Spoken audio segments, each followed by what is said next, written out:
Dan hari ini kita akan membahas sebuah kasus yang kalian semua nih babu pastikan juga nggak akan menyangka ada kejadian seperti ini di Indonesia. Karena ceritanya berasa kayak kita lagi nonton film horor saking gilanya. Dimana si pelaku ini menutupi kejahatannya dengan menyembunyikan korban itu dengan cara dijadiin patung. Apa kabar dunia? Sudah gila kan? Jadi ada sebuah patung nih yang ternyata isi di dalamnya orang. Langsung aja udah kita ke ceritanya ya. Dimana awalnya nih di Surabaya ada pasangan suami istri bernama Misnawi dan Zubaidah yang sudah punya 4 orang anak. Keluarga mereka baik-baik aja gengs, gak ada masalah apapun sebetulnya. Dimana sang ayah nih Misnawi sendiri tuh bekerja di tempat penyewaan alat-alat sound system yang penghasilannya dikatakan lebih juga enggak, tapi kurang juga enggak, yang ngepas aja lah. Pokoknya cukup untuk menghidupi istri dan 4 anaknya itu. Karena mereka juga jarang tuh kelihatan atau terdengar lagi berantem. Makanya tetangga juga menilai kalau keluarganya Misnawi ini adalah keluarga yang cukup harmonis. Ditambah nggak ada masalah juga tuh sama tetangga kanan kiri.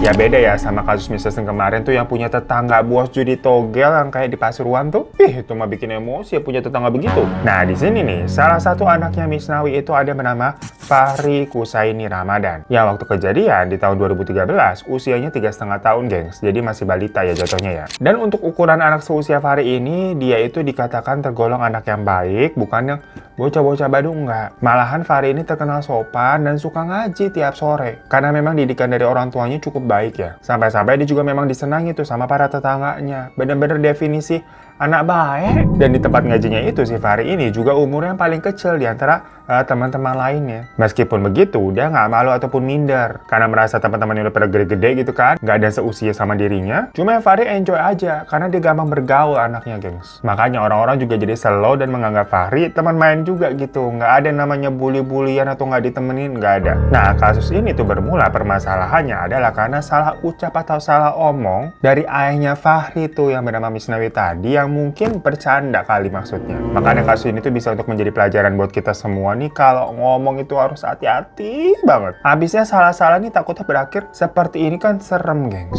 Jadi ada salah satu dari tetangga mereka yang bernama Solikin yang memang basicnya kata orang-orang di sana mah agak aneh. Yang mana kala itu usianya Solikin ini masih 22 tahunan. Cuma orangnya sulit ditebak gitu. Ya kadang ramah, tapi kadang kalau ditegur diam aja. Atau malah kadang suka marah-marah sendiri. Ngomelin orang-orang yang ditemui di jalan. Macam kayak ODGJ tapi ya kalau dia lagi bener normal kok diajak ngomong. Kalau orang ODGJ kan kagak nyambung ya. Makanya warga bilang nih agak miring aja gitu, agak setengah otaknya. Dan jadinya banyak orang yang malas juga cari perkara sama si Solikin ini. Bahkan untuk negur aja juga mending kagak usah deh. Habisnya kalau lagi kumat, temperamen ini nggak bisa dikontrol, gengs, meledak-ledak. Soalnya pernah nih kejadian di tahun 2009, nggak paham juga ada masalah apaan dia. Si Solikin ini tahu-tahu pernah melakukan percobaan menghabisi seorang wanita yang ngontrak di rumahnya. Dia ini sempat nyerang wanita itu tuh pakai senjata tajam, tapi untungnya wanita itu sempat menghindar dan kabur. Ya akhirnya kan ditenangin warga gitu. Cuma kan serem banget sampai udah mau diserang pakai senjata tajam. Ya atas kejadian itu, Solikin ini sempat ditahan sebentar tuh di kepolisian. Tapi habis itu setelahnya ya bukannya dia udah makin tenang, tapi malah bikin ulah lagi. Nggak ada angin, nggak ada hujan, si Solikin ini tuh pernah mukulin saudaranya sendiri kayak ibu-ibu gitu ya,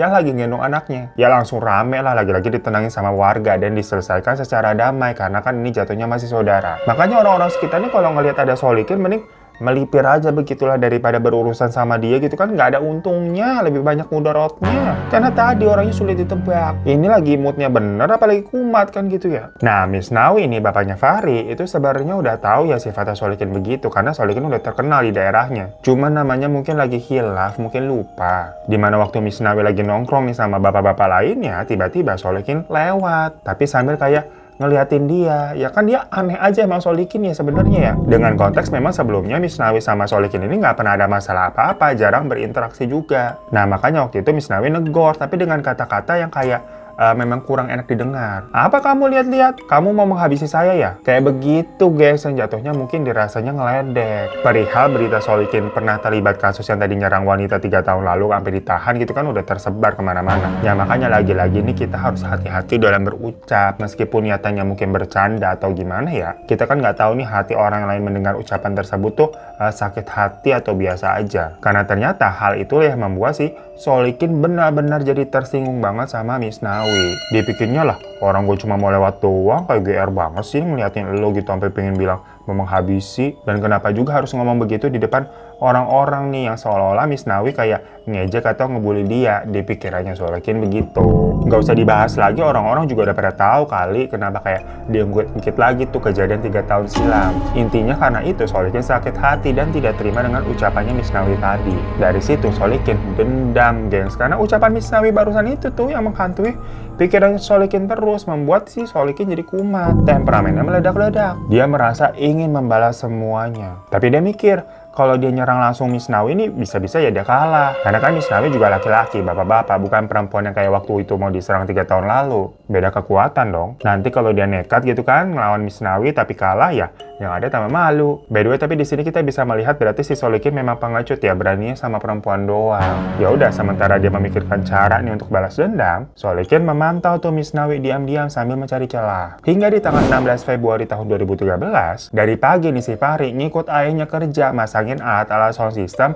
untuk ada acara warga lah di daerah situ, di daerah rumahnya. Yang mana berarti acara sendiri sebenarnya nggak jauh dari rumah mereka. Ya masih di lingkupan sana lah. Tapi yang namanya masang alat sound system itu kan biasanya memang cukup lama ya majikan ya. Masangnya dari pagi ke sore gitu kan untuk acara malam. Belum lagi standby segala macam gitu kan. Ya makanya itu membuat si Fahri bosen nungguin ayahnya kerja. Namanya juga bocah. Jadi rewel lah minta pulang. Biasa kan kita waktu kecil juga kalau emang nggak betah gitu pasti minta pulang ya. Misnawi di situ sebetulnya kan kerjanya belum selesai. Malah masih ribet tuh. Tapi karena anaknya ngerengek terus minta pulang gitu kan makin rewel jadinya ya malah nggak bisa konsentrasi. Alhasil Misnawi pun menuruti permintaannya si Fahri dengan nganterin pulang ke rumah tuh pas sudah mau maghrib. Cuma masalahnya karena tadi dia nih masih sibuk sebenarnya dan menganggap ini kan lokasinya juga deket ya antara tadi dia masang sound system sama rumah mereka. Jadi Misnawi sendiri buru-buru tuh nganterin anaknya Fahri tuh kayak yaudah yuk ayo pulang yuk. Tapi ujung-ujungnya cuma dianterin sampai depan gang rumahnya doang.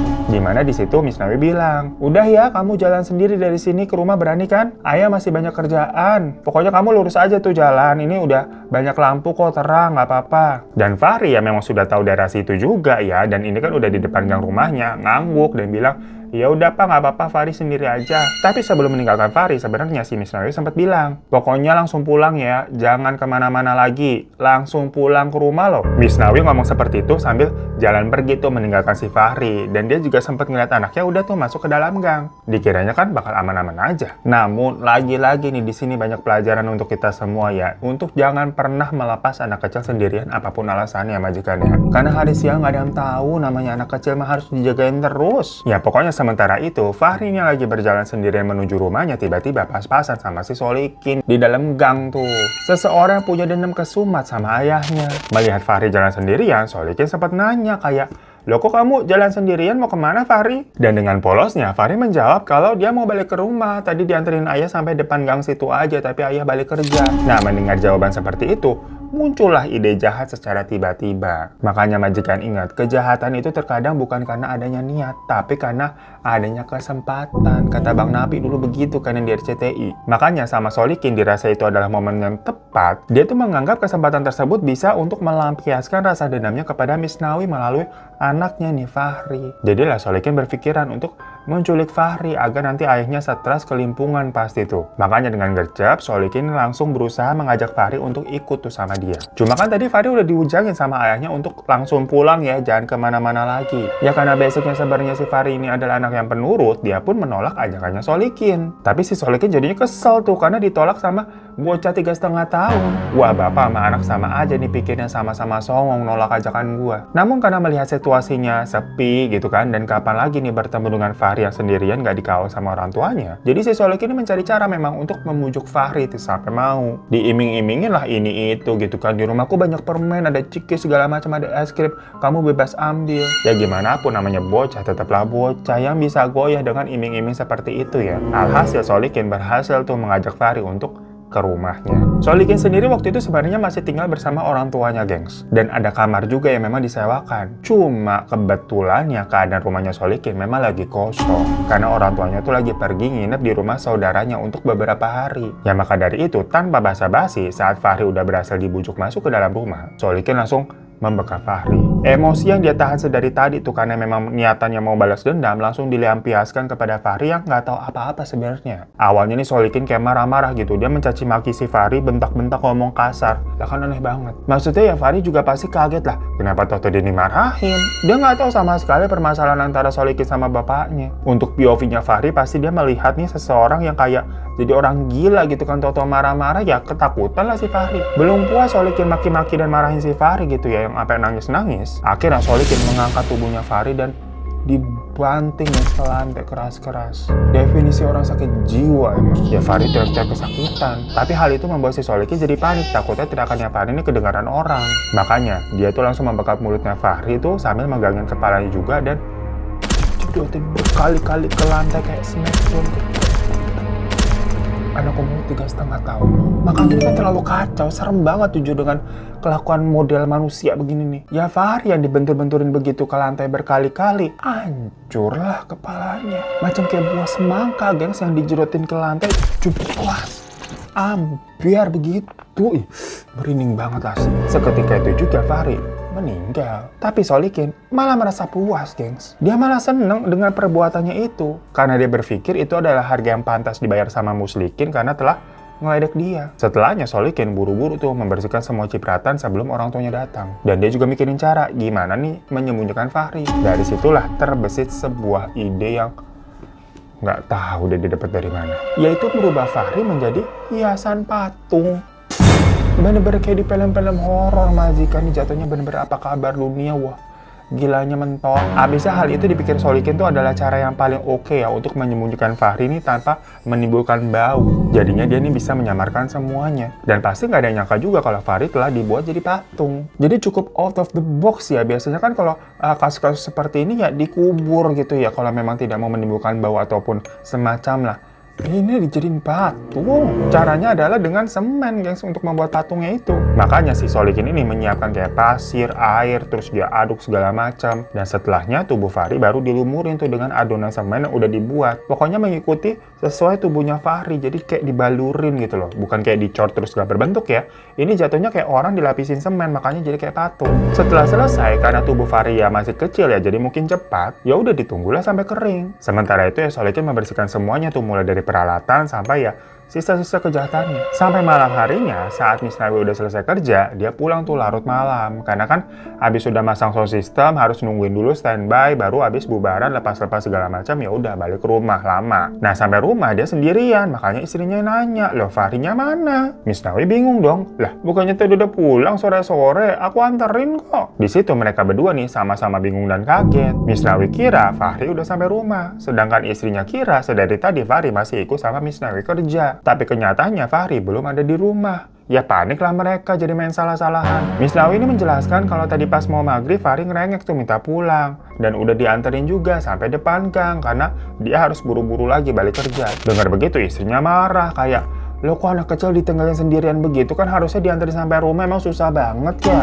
Ya pasti seorang ibu jadinya mencak-mencak begitu ya. Langsunglah mereka berdua keluar tuh berpencar untuk mencari Fahri. Gedorin rumah-rumah tetangga tuh satu persatu sambil teriak-teriak gitu nyari Fahri. Tapi mereka tidak menemukan anaknya itu dimanapun. Para tetangga juga pada nggak lihat bilangnya, karena anak-anak mereka katanya kalau udah mau maghrib pasti udah pada masuk rumah, nggak boleh keloyor atau kemana-mana. Memang di sana tradisinya macam begitu tuh, yang kalau udah maghrib nih nggak boleh keluar. Jadi nggak ada yang ngeliat juga tuh si Fahri kemana, main sama siapa. Sampai awalnya ada menduga, jangan-jangan diculik setan. Habisnya kan maghrib-maghrib yang bapaknya nganterin Fahri tuh kayak cerita-cerita horor, anak kecil maghrib-maghrib jalan sendirian terus hilang. Ya mau itu diculik setan ataupun orang, yang jelas ya Fahri hilang. Orang-orang juga sampai bantu nyariin tapi nggak ketemu. Misnawi dan istrinya hanya bisa menangis saja semalaman tuh mikirin Fahri ini kemana. Awalnya mereka sebenarnya udah mau lapor polisi, tapi ada tetangga yang bilang kalau 1 kali 24 jam tuh biasanya belum bisa diusut. Tapi konteksnya ini mau nyari kemana lagi dan nunggu sampai kapan? Alhasil tetap deh mereka nekat lapor polisi, dan untungnya karena ini kasusnya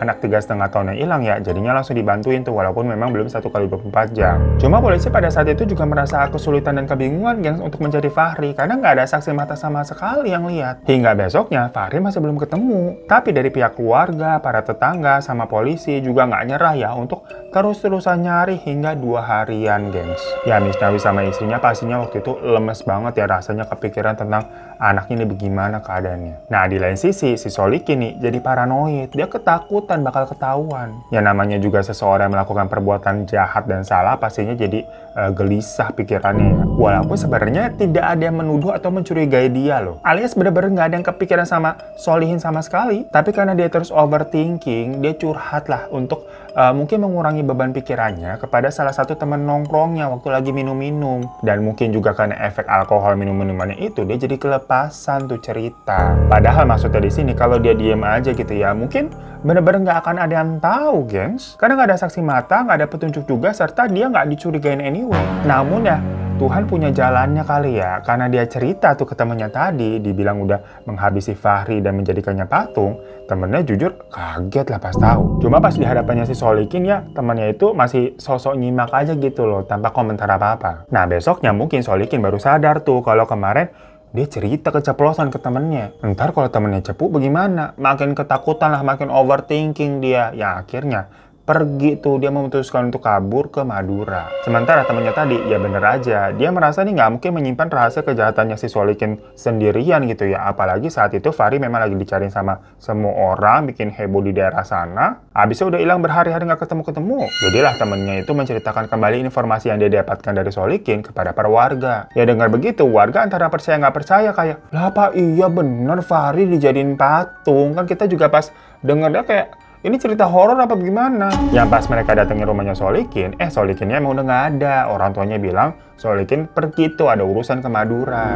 Ya mana memang posisinya orang tuanya Solikin di rumah ini belum tahu apa-apa juga ya. Karena kan sebelumnya mereka sempat pergi tuh ke rumah saudara di hari kejadian, terus pulang-pulang ya kondisi rumah kan udah rapi tuh dibersihin sama Solikin. Nggak ada sesuatu yang mencurigakan. Makanya tadi dibilang kalau Solikin kagak ngomong sama temennya juga mungkin nggak ada yang tahu. Nah merasa kok Solikin tau-tau kabur gitu ya, jadi makin curiga. Makanya waktu itu warga berbondong-bondong datang rame-rame. Orang tuanya Solikin tuh mau nggak mau mengizinkan mereka untuk masuk, untuk ngecek. Mereka liatin tuh kan setiap sudutnya. Hingga di bagian lorong belakang rumah, dilihat kok kayak ada sebuah patung yang ukurannya mirip anak kecil. Bentukannya memang nggak detail ya, tapi kayak macam orang kesiram cor-coran lah gambarannya. Ya karena cerita sebelumnya memang dibilang Fahri ini dijadikan patung, jadi warga pas ngelihat hal tersebut langsung notice. Rame-rame deh ngancurin tuh patung. Karena mereka juga memang yakin, ini dari bentuk dan ukurannya emang mirip Fahri. Apalagi orang tuanya Solikin mengaku mereka juga baru lihat itu patung setelah pulang dari rumah saudara tuh, yang kata Solikin itu ada temannya nitip patung. Sampai akhirnya patungnya dibongkar dan dihancurkan, kebukalah itu di dalamnya yang mana isinya Fahri yang sudah mulai membusuk karena berada di dalam media patung semen itu ya gengs ya. Orang lihat begitu mah pada histeris ketakutan lah. Orang tuanya Solikin juga sampai pingsan. Gak nyangka di rumahnya ada patung isi orang. Apa kabarnya? Bener-bener kayak cerita film horor kan? Ya temuan itu pastinya langsung dilaporkan kepada polisi. Dan polisi langsung mengevakuasi patung Fahri buat dibawa ke RSUD Dr. Sutomo untuk otopsi. Sementara itu ya Solikin langsung dicari. Karena kan sebelumnya dia memang izin pamit ke orang tuanya bilang mau ke Madura. Jadi ya dicari langsung ke sana. Dan ketangkep tuh di jembatan Suramadu. Dimana Solikin gak ngelawan. Dia nurut aja waktu diciduk. Ya karena sebelumnya orang-orang pada bilang ke polisi kalau tabiatnya si Solikin ini emang aneh ya, rada-rada kan miring tuh otak sebelah ya. Macam Robby di teman cerita kemarin, udah pada nonton belum kalian? Tipe-tipe seseorang yang emang kayak punya jiwa psikopat gitu loh. Makanya waktu itu polisi akhirnya menggandeng psikiater bernama Dr. Agnes untuk menangani kondisi kejiwaannya Solikin. Dicari tahu apa iya dia ada penyakit mental atau gimana. Karena kalau terbukti demikian ya, Solikin punya penyakit mental, pasti penanganan hukumnya akan berbeda ya antara orang waras sama orang yang sudah gila. Tapi setelah wawancara dan ngecek semuanya, Dr. Agnes sih malah mengatakan jika secara umum sebenarnya Solikin ini normal, nggak ada yang namanya gangguan jiwa. Bisa dia lancar aja kalau diajak ngomong gitu kan, seperti orang normal dan menjawab semua pertanyaan dengan kooperatif juga. Ditambah Solikin ini juga menceritakan ulang tuh kejadiannya, yang mana berarti kan dia melakukannya dengan sadar, ingat gitu kan, dari awal ketemu Fahri di gang, terus diajak ke rumah, sampai dia jadiin patung. Detail Solikin ceritanya. Makanya dari situ akhirnya Solikin ini dijatuhi hukuman 15 tahun penjara, gengs. Ya sebenarnya banyak yang menyayangkan hukumannya ini kenapa nggak seumur hidup atau hukuman mati karena perbuatannya sadis ya. Tapi ternyata putusan tersebut ditetapkan karena memang tindak kejahatan yang dilakukan sama Solikin ini bukan berencana. Karena kan kejadiannya tiba-tiba aja dia ketemu sama Fahri di gang sendirian dan baru terbesit niat jahatnya pada saat itu. Ya cuma kan sebetulnya di hari-hari sebelumnya dia sudah sempat memantau Muslikin untuk balas dendam ya, tinggal mencari waktu yang tepat aja. Ya tapi mau gimana, ketok palunya memang 15 tahun. So itu majikan sebuah kasus yang Babu sendiri nih kaget ya pas dengernya. Karena bener-bener macam cerita-cerita di film banget gitu. Ada orang dijadiin patung sama penjahatnya. Keluarga Fahri pastinya bener-bener shock dan berdukanya tuh lama banget ya dengan adanya kejadian ini. Walaupun akhirnya ya Fahri bisa ditemukan dan dikeluarkan dalam balutan patung itu sampai dikuburkan dengan layak. Namun orang tua mana sih yang memang kuat ditinggal anaknya apalagi dengan cara seperti itu. Ya terlepas dari semuanya, beberapa hal pelajaran buat kita yang paling utama tadi dalam kasus ini adalah hati-hati dalam berlisan. Ya terlepas si Solikin ini memang ternyata adalah orang jahat ya. Makanya kan kita nggak tahu tuh dalam hatinya seseorang gimana. Itu orang beneran baik atau beneran jahat gitu. Kalau lisan kita nggak sengaja mengeluarkan kata-kata yang bisa menyakitkan hati orang. Kalau lagi sial gitu ya amit-amit ternyata orang itu jahat kayak si Solikin, kan runyam. Untuk itu makanya berhati-hatilah dalam bertutur kata, apalagi di era sekarang yang kadang suka kegadisar gitu omongannya ya. Ya Babu juga pastinya banyak khilafnya ya dalam berucap ya, makanya Babu selalu bilang minta maaf kalau ada salah-salah kata ataupun pengucapan begitu majikan. Terima kasih semuanya. Assalamualaikum warahmatullahi wabarakatuh. Misteri dunia orang pada kenapa? Misteri dunia memang sudah pada gila.